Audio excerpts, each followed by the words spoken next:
The rain pattered steadily against the windows of Michael Carter's sedan as it cut through the foggy countryside. The landscape was a blur of gray, a suitable backdrop for the melancholy that had permeated Michael's life for the past 20 years. He leaned back in the leather seat, allowing his mind to wander, as it often did, to the painful memory that haunted him.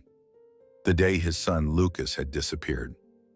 He closed his eyes, picturing Lucas as he was then, a lively 10-year-old with a contagious laugh and boundless curiosity.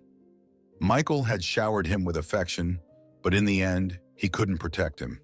It had been a stormy evening like this one, the rain pouring down as if the heavens were weeping with him. Lucas had gone out to play with friends in the afternoon, and when night fell, he hadn't come home. By the time Michael realized Lucas was truly missing, it was already too late. The police had searched, the media had speculated, but eventually the world had moved on, even though he had not. His grip tightened on the armrest as he pushed away the familiar ache in his chest. He'd learned to live with it, but the hurt was woven into him, a constant shadow in his life. He forced his gaze out the window, only half listening to the quiet hum of the engine and the sound of the rain. A glint of metal caught his eye, drawing his attention back to the front seat, where Jake, his new chauffeur, was adjusting the rearview mirror. Michael's gaze traveled to Jake's wrist, where a familiar, weathered watch rested, its design unmistakably identical to one that Lucas had worn. Michael's pulse quickened. It was an old model, hardly something that could be found easily. He had bought it for Lucas's 10th birthday, a special gift to mark a milestone in his young life. Lucas had loved that watch. He wore it every day, up until the day he vanished. The sight of it now was surreal, almost impossible. "Jake?" Michael's voice was tight, strained. He leaned forward, trying to keep his tone casual but feeling the surge of panic rise within him. "Where did you get that watch?" Jake glanced at him in the mirror, looking slightly taken aback by the sudden intensity of the question.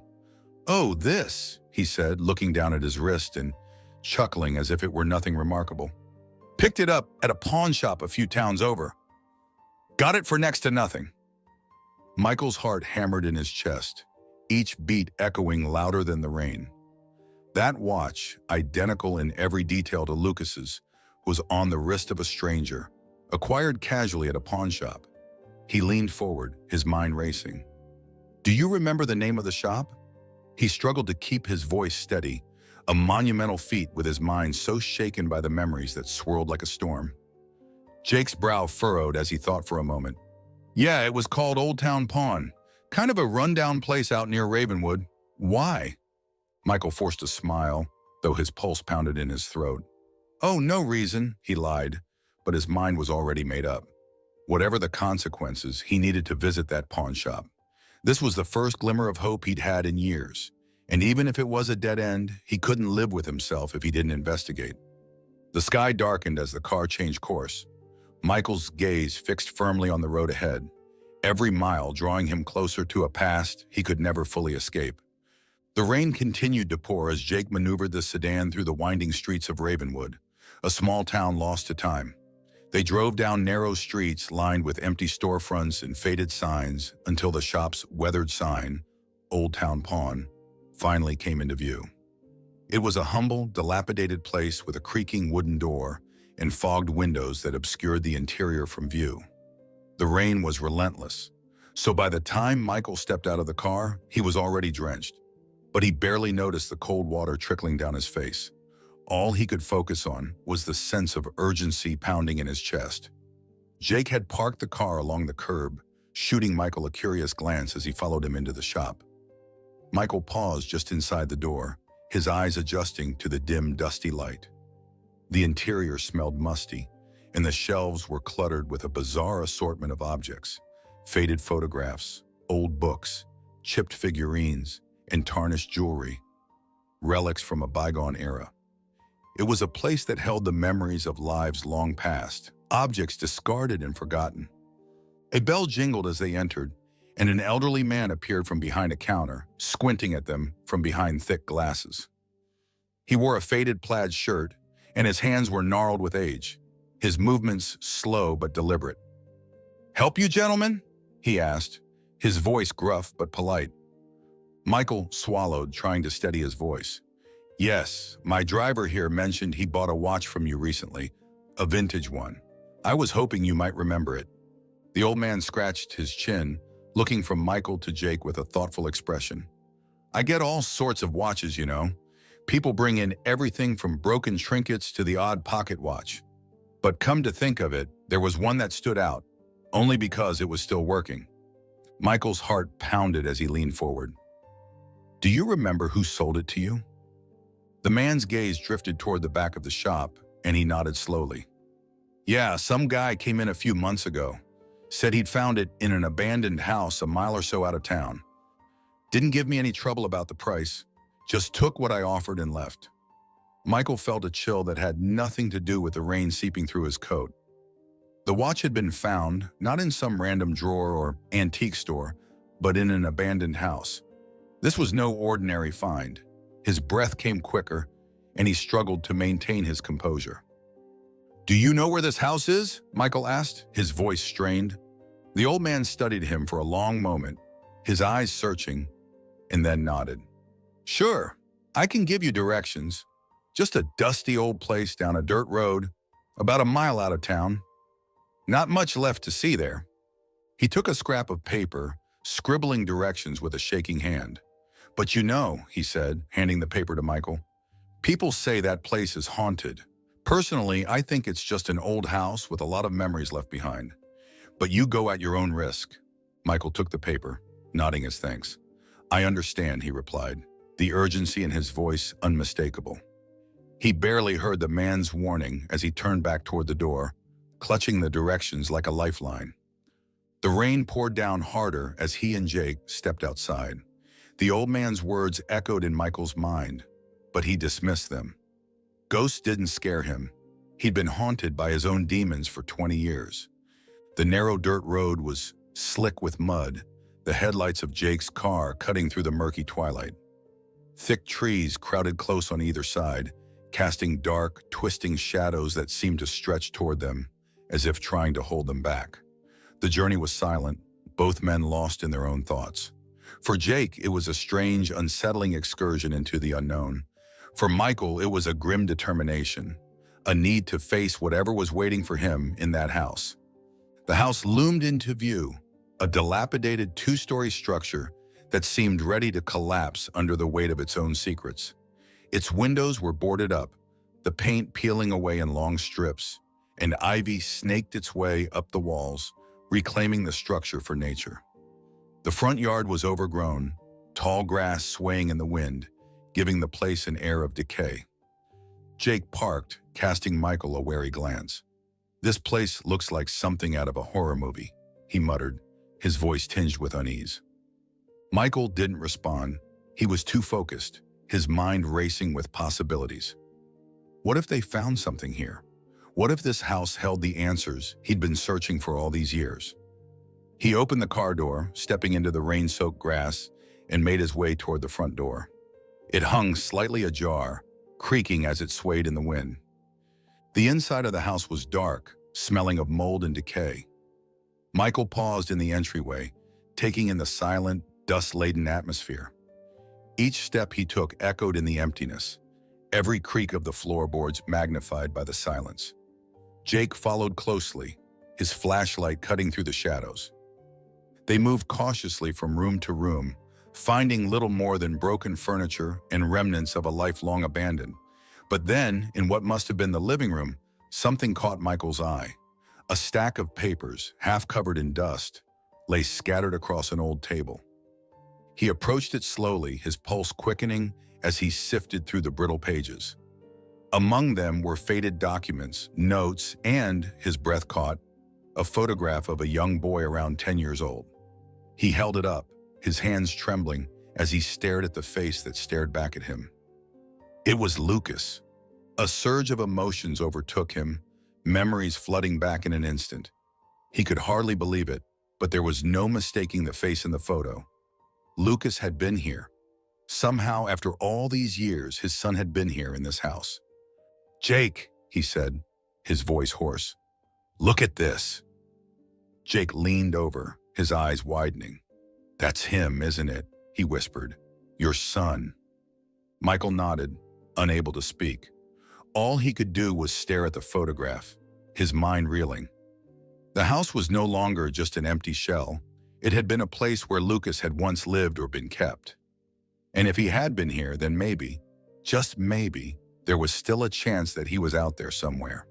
With newfound determination, he sifted through the remaining papers, searching for any other clues. There were lists of names, random notes, and documents connected to an orphanage in a nearby town. The discovery sent a chill through him. This was more than he had dared hope for. There was a trail here, a series of breadcrumbs leading him to the next piece of the puzzle. As he stared at the photo one last time, his jaw set in grim determination. He wasn't just here to uncover memories. He was on the path to finding his son. Michael stared out the airplane window, his heart racing with anticipation and trepidation as the clouds blurred beneath them. He was on his way to Switzerland, where the private investigator had tracked his son. Lucas was alive, now called Richard, and had grown up in a quaint mountain town far removed from the pain and chaos that had marked the years since his disappearance. Michael clenched his fists, feeling the weight of those 20 years pressing on him. This journey was his last hope, the chance to repair what had been broken, though the prospect of seeing his son after all this time felt both thrilling and terrifying. Beside him, Jake shifted in his seat, attempting to read a travel magazine. But Michael knew the young man sensed his tension. Jake had proven to be more than just a driver. He had become a confidant, a steady presence in the midst of Michael's emotional turmoil. And though neither spoke as the hours dragged by, a silent understanding passed between them. They were on a mission, a deeply personal one that had transformed from a simple detour to the ultimate quest. When the plane landed in Zurich, they wasted no time. Michael had arranged for a car to take them straight to the small town nestled in the Swiss Alps. The journey through the countryside was breathtaking, but Michael barely noticed the stunning mountain views or the quaint villages they passed. His mind was focused entirely on the impending meeting, on what he would say, and whether his son would believe him. As the car wound its way through the narrow streets of the village, Michael's pulse quickened. It was a postcard-perfect town, with cobbled streets and snow-dusted rooftops. The town itself seemed untouched by time, an idyllic sanctuary hidden from the world. Finally, they arrived at a modest chalet with a carefully tended garden and ivy climbing up the walls. Michael stared at the house, trying to imagine his son living here, far away from the life they had once shared. It was a strange feeling knowing that Richard was inside, potentially only steps away from the life he had been robbed of. He glanced at Jake, who gave him an encouraging nod, and together they stepped out of the car, the crisp mountain air biting at their faces. Michael took a steadying breath, his hand trembling slightly as he raised it to knock on the door. The door opened, revealing a woman in her early 60s, with a warm smile and kind eyes that immediately softened Michael's nerves. Her expression shifted as she saw the two strangers, but she remained composed, her gaze steady. "Can I help you?" she asked, her accent thick but her English clear. Michael hesitated, the words lodged in his throat. How could he explain his purpose here to this woman who had raised his son as her own? He cleared his throat. "I'm sorry to intrude," he said, trying to keep his voice steady. "My name is Michael Carter, and I'm looking for someone named Richard." The woman's smile faltered, her expression turning wary. "Yes, Richard is my son," she replied, her tone uncertain. "Is something wrong?" Michael's heart raced as he fought to find the words. "I need to speak with him. It's about something very important, about his past." She seemed to catch on, her eyes widening slightly. She glanced over her shoulder and then looked back at Michael, her expression a mixture of concern and curiosity. "Please, come in. I'll get him." She led them into a cozy living room, decorated with carefully chosen pieces that spoke of a quiet, content life. The smell of freshly baked bread and pine filled the air, a comforting contrast to Michael's turbulent emotions. As they sat in the living room waiting, Michael's mind raced through the questions he wanted to ask, the explanations he needed to offer. Would his son even want to see him? Would he understand that his disappearance hadn't been a choice? Every second felt like an eternity, and he struggled to contain the flood of emotions surging within him. The sound of footsteps pulled him from his thoughts, and he looked up just as a young man stepped into the room.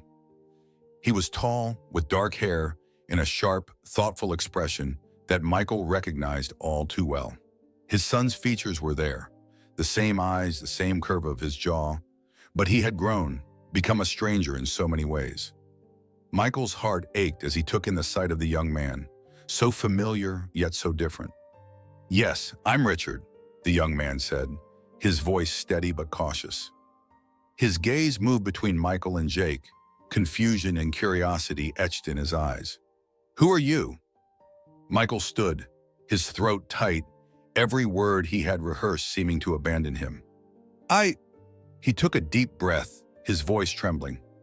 "I'm your father, Richard. Your real father. My name is Michael Carter." Richard's eyes widened, shock flickering across his face. He opened his mouth to speak, but no words came out, and a heavy silence settled over the room, thick with the weight of revelation. "I know this is overwhelming," Michael continued, his voice soft but firm, "but I've been looking for you for 20 years. I never stopped searching." Richard's gaze remained fixed on him, his expression a mixture of disbelief and anger. "My father?" he repeated, his tone barely more than a whisper. "I've grown up in Switzerland. My parents—" "I understand," Michael interrupted gently. "I know you were given a new life, a new name, but you were once called Lucas and you were taken from me. I've spent my life trying to find you, to understand why this happened." Richard's adoptive mother, who had been standing quietly by the door, finally spoke, her voice filled with emotion. "Richard, I never knew. We were told you had no family, that you were an orphan." Richard looked at her, hurt and confusion mingling in his gaze. "How could this be true?" he murmured. "How could I not know?" Michael took a step forward, holding out a faded photograph. "This is you," he said softly, his hands trembling as he offered it to him. "This was taken before you disappeared." Richard stared at the photograph, his face paling as he took it in. The image showed a younger version of himself, a boy with the same sharp features, the same thoughtful expression. His hands shook as he held the photo, and Michael saw the realization slowly dawning in his eyes. "I don't remember any of this," Richard whispered, his voice filled with uncertainty. "How can I be this person? How can I be Lucas?"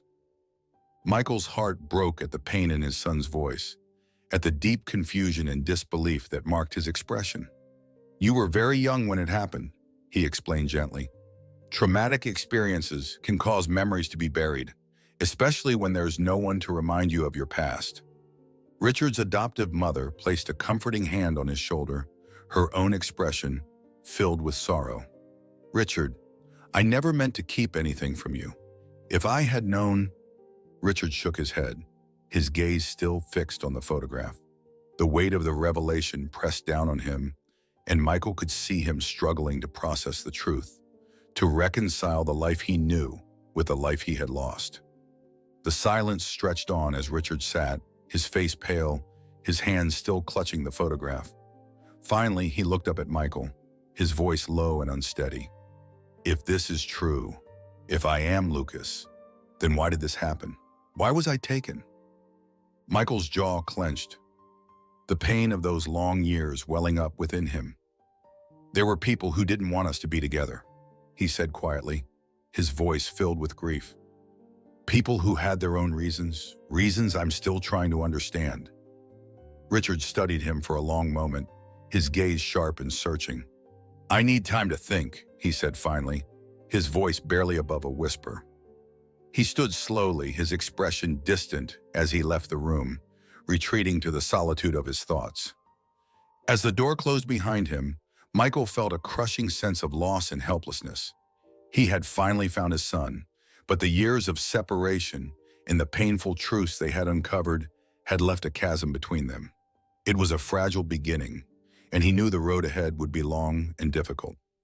That evening, Michael received a message from the private investigator, and the words on the screen made his blood run cold.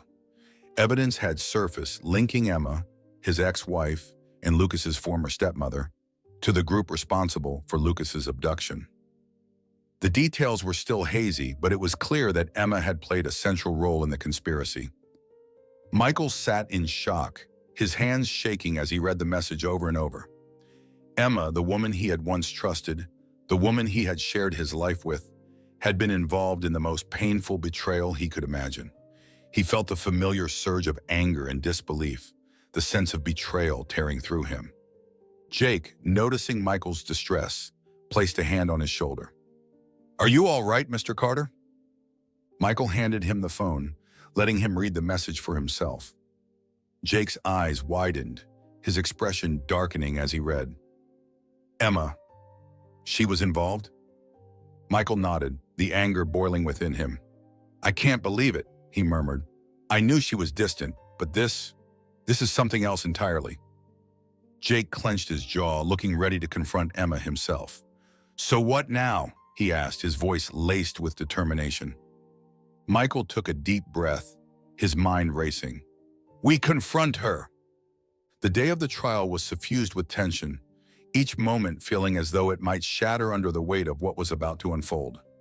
Michael and Richard arrived early, flanked by their legal team, their expressions somber but determined. Cameras flashed outside the courthouse as reporters scrambled for a glimpse of the family whose tragic story had gripped the nation. Michael shielded Richard from the crowd as best as he could, his arm protectively around his son's shoulders. Inside the courthouse, the air was heavy, filled with the quiet murmurs of anticipation. They took their seats near the front, facing the bench where the judge would soon deliver judgment on the person who had betrayed them both. Emma entered moments later, escorted by her lawyers, her face devoid of any remorse. She looked gaunt, her eyes sharp and defiant. But Michael knew better. Beneath her steely exterior, she must have known that her carefully constructed world was about to collapse. As she glanced around the courtroom, her gaze briefly locked onto Michael and Richard. For a fleeting moment, something like guilt flickered across her face, but it quickly disappeared, replaced by her usual cold indifference. The trial began with opening statements, the prosecutor wasting no time painting a damning picture of Emma's involvement in Lucas's abduction. They detailed how she had conspired with the group responsible, leveraging her connections and resources to ensure that Lucas was taken far away, out of reach of his real family. As the prosecutor spoke, Michael found himself reliving those harrowing days, the endless search, the sleepless nights, the haunting sense of loss that had plagued him ever since. His hands clenched into fists, his body tense as he listened to the horrific details of Emma's betrayal. When it was Michael's turn to testify, he took the stand, steadying himself as he faced the courtroom. The prosecutor asked him to recount the events surrounding Lucas's disappearance, to explain how he had spent every day of the past 20 years searching for his son. As he spoke, his voice trembled, filled with the raw emotion of a father who had been denied the chance to watch his child grow up. He looked at Emma as he spoke, searching her face for any sign of remorse, but her expression remained blank, a mask of calculated indifference. Richard sat in the gallery, his face pale, his hands gripping the edge of the seat as he listened to his father's testimony. Michael's words tore at him, bringing to life the anguish his father had endured all these years. He could hardly believe the scope of Emma's deception, the heartlessness that had driven her to tear their family apart. It was painful to listen, but he knew it was necessary. This was the truth, laid bare for all to see, and it was a truth that needed to be heard. The prosecution called other witnesses, each one adding another layer to the story of betrayal and greed. Former employees of Emma testified to her manipulative tactics, describing how she had used her charm and influence to get what she wanted, no matter the cost. They recounted incidents where she had threatened and coerced those who stood in her way, painting a chilling portrait of a woman who would stop at nothing to achieve her goals. Michael watched in silence, his anger growing with each revelation. Finally, it was Richard's turn to testify. He rose from his seat, his face tense but resolute, and made his way to the stand. As he looked out over the courtroom, his gaze briefly met his father's, and Michael gave him an encouraging nod. Richard took a deep breath, steadying himself as he began to speak. "I grew up believing I was Richard, that I had no family except the one I was given here in Switzerland," he began, his voice soft but steady. "I never knew the truth, that I had been taken from my real family, from my father. Learning this has been difficult, to say the least. But I need to understand why this happened. I need to understand why someone would take a child from his family." He looked directly at Emma, his eyes filled with a mixture of sadness and anger. "I want to know why," he said, his voice barely above a whisper. "Why did you do this to me? Why did you take me away?" Emma's lawyer objected, but the judge allowed Richard's question to stand. A heavy silence fell over the courtroom as all eyes turned to Emma, waiting for her response. She looked at Richard, her face unreadable, but when she finally spoke, her voice was cold and unrepentant. "I did what I had to do," she said, her tone clipped. "I wanted control. I wanted power. And Lucas, Richard, was an obstacle. Michael was too focused on him, too devoted. I wasn't willing to place second to a child." Her words hung in the air, a chilling testament to the depths of her selfishness. The courtroom was silent, the shock palpable. Michael clenched his fists, feeling a surge of anger unlike anything he had felt before. This woman, who had once been his wife, had torn his family apart, all for the sake of her own ambition. The trial continued, with the prosecutor laying out the final pieces of evidence against Emma. The judge's verdict came swiftly, and as he delivered the sentence, Michael felt a wave of relief wash over him. Emma was sentenced to 25 years in prison without the possibility of parole. It was justice, though it could never truly make up for what had been lost. As the guards moved to take Emma away, she cast one last venomous look at Michael and Richard. It was a look filled with hatred, a final act of defiance from a woman who had lost everything. But Michael and Richard remained unmoved. They had fought for this moment, and now that it had arrived, they felt a sense of closure, a peace that had eluded them for so long. Outside the courthouse, the sun was shining brightly, casting a warm glow over the city. Michael and Richard walked side by side, the weight of the past finally lifted from their shoulders. They had faced the darkness, and now they were free to move forward. In the days that followed the trial, Michael and Richard returned to Switzerland, seeking refuge in the quiet town where Richard had grown up. It was a peaceful place, far removed from the chaos and media frenzy that had surrounded the trial. Michael had rented a small chalet not far from Richard's adoptive family, a modest home with a view of the mountains and a cozy fireplace. It was here, in this tranquil setting, that they began the slow process of rebuilding their lives. The days were quiet, filled with simple routines that allowed them to reconnect. They took long walks through the mountains, their conversations growing more open and comfortable with each passing day.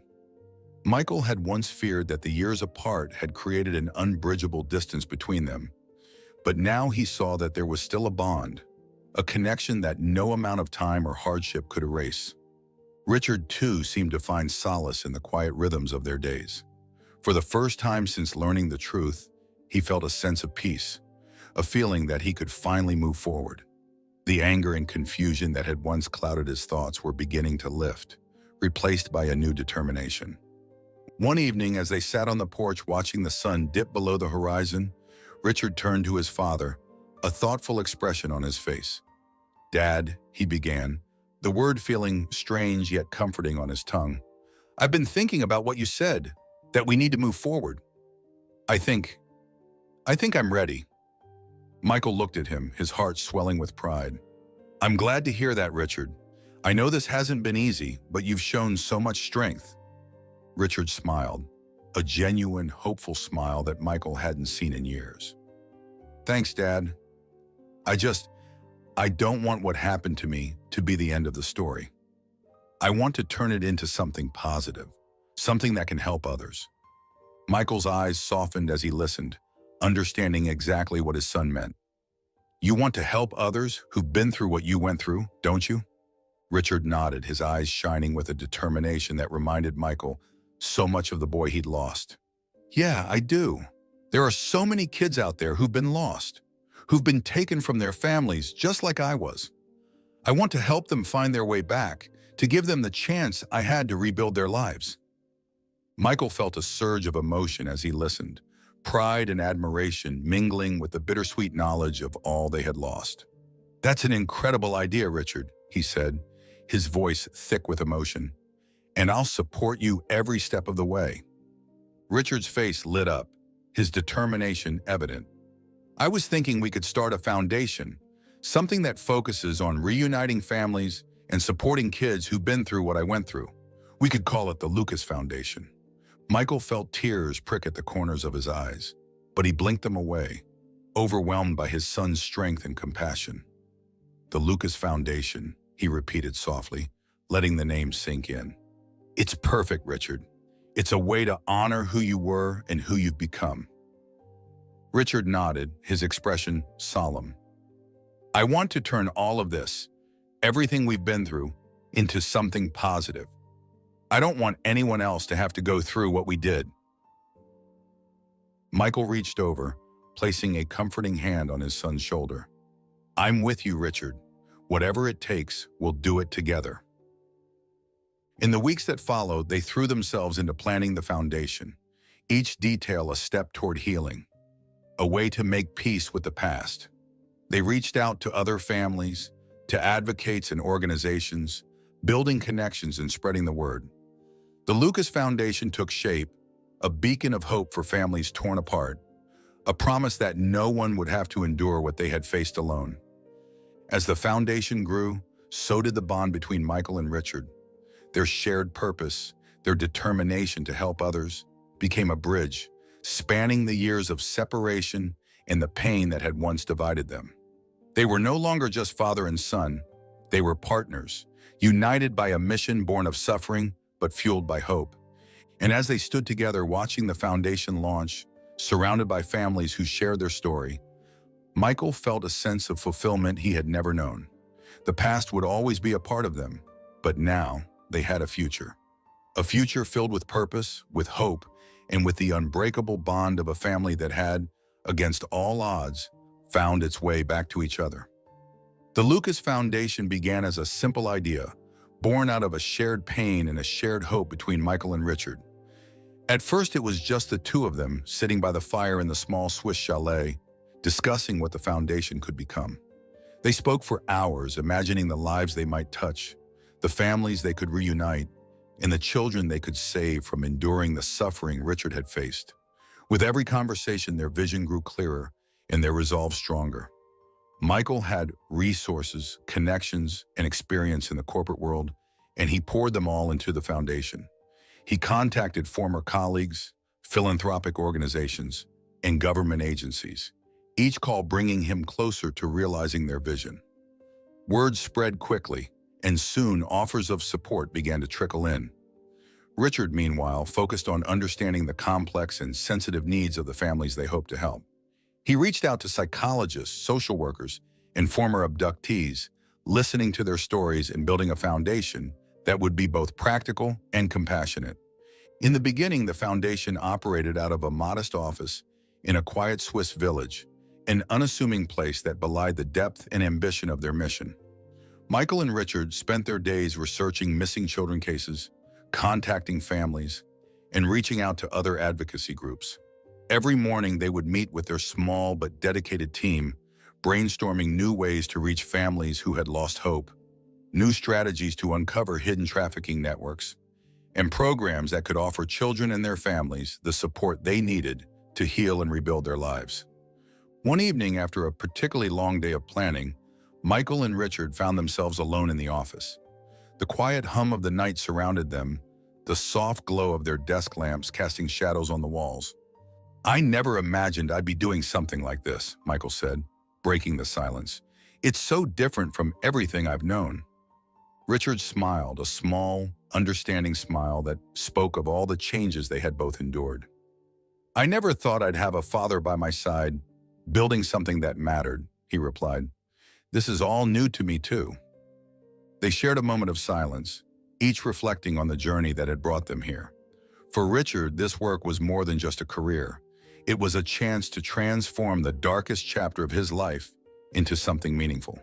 And for Michael, it was a chance to redeem himself, to make up for the years he had lost, and to prove, both to himself and to Richard, that he would always be there for his son. The Lucas Foundation grew rapidly over the following months. Their first major initiative was a campaign aimed at raising awareness about child trafficking and the silent suffering of countless families. Michael reached out to media outlets, leveraging every connection he had to make sure their message was heard. Richard, meanwhile, worked tirelessly with counselors and experts to develop support programs for families who had suffered through the abduction of a loved one. They held their first press conference in Zurich, a modest event where Michael and Richard both spoke passionately about the Foundation's mission. Richard's speech was raw and heartfelt. He shared his story, describing the confusion, pain, and anger that had consumed him upon learning the truth about his past.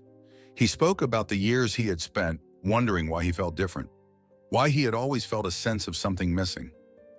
His words struck a chord, and soon families from all over the world began reaching out to the Foundation, sharing their own stories and seeking help. The Foundation's reach expanded, and with it, so did its impact. They began collaborating with international law enforcement agencies, advocating for stricter penalties against child traffickers, and offering resources to help parents understand how to protect their children. They launched an online database where families could upload information about missing relatives, making it easier to share details across borders and facilitating connections that would have been impossible otherwise. The work was difficult and the emotional toll was heavy, but each success, each reunion, each life saved only strengthened their resolve. Richard, despite his initial hesitation, became the face of the Foundation. He traveled extensively, speaking at conferences, meeting with families, and using his story to raise awareness. Everywhere he went, people were drawn to him, moved by his openness and sincerity. And while the work often reopened old wounds, he found solace in knowing that he was helping others, that his pain was now a source of strength for others. One afternoon, he and Michael were at the office when they received a call that would change everything. It was a mother from the United States, a woman named Sarah, who had lost her daughter, Lily, 2 years earlier. Sarah had been through endless grief and heartbreak, searching for Lily with no success. And when she found the Lucas Foundation, she reached out, hoping they could help. Her call was routed to Richard, who spent hours speaking with her, learning about Lily and the family she had been taken from. Richard listened intently, his heart aching with every word. He could feel her pain, could understand it in a way few others could. By the time the call ended, Richard knew he had to help her. He promised her that he would do everything in his power to find Lily. And when he shared the story with Michael later that night, his father felt the same urgency, the same need to bring this family back together. The search for Lily became one of the Foundation's most challenging cases, requiring collaboration with multiple agencies and international resources. Michael and Richard poured themselves into the search, working around the clock, following every lead, no matter how small. It was a grueling process, filled with setbacks and dead ends, but they refused to give up. After months of searching, their efforts finally bore fruit. They found Lily in a foster home in a remote area where she had been placed after escaping her captors. The reunion was emotional, a moment that left everyone involved in tears. Sarah clung to her daughter, her gratitude and relief evident in every tear-streaked smile, and Richard, watching from a distance, felt a profound sense of accomplishment. This was why he had chosen this path, why he had chosen to turn his pain into something greater. Back at the Foundation's office, Michael and Richard held a quiet celebration, the joy of their success tempered by the knowledge of the countless other children still out there, waiting to be found. They raised a glass in honor of Lily's return, but even as they toasted, they knew their work was far from over. In the years that followed, the Lucas Foundation grew into a global organization, with branches in multiple countries, each one dedicated to reuniting families and combating child trafficking. They established counseling centers, legal aid services, and educational programs, offering support to survivors and their families. The Foundation became a symbol of hope, a beacon for those who had lost everything, and a reminder that no matter how dark things seemed, there was always a chance for healing and redemption. Michael and Richard continued to work side by side, their bond deepening with every case they took on, every family they helped. They were no longer just father and son, they were partners, united by a shared mission and a love that had survived the darkest of trials. Together they faced challenges, celebrated victories, and found peace in the knowledge that they were making a difference. One quiet evening, they stood on the balcony of their Swiss office, looking out over the mountains, their hearts full of gratitude. The sun was setting, casting a warm glow over the landscape, and for the first time in years, they felt truly at peace. They had found their way back to each other, and in doing so, they had found a purpose that would carry them forward, a legacy born of love, hope, and resilience. As they stood there watching the sun dip below the horizon, Michael placed a hand on Richard's shoulder, a silent promise that they would continue to walk this path together, no matter where it led. They had overcome the darkness, and now, together, they would face the future, carrying with them the light they had worked so hard to rekindle.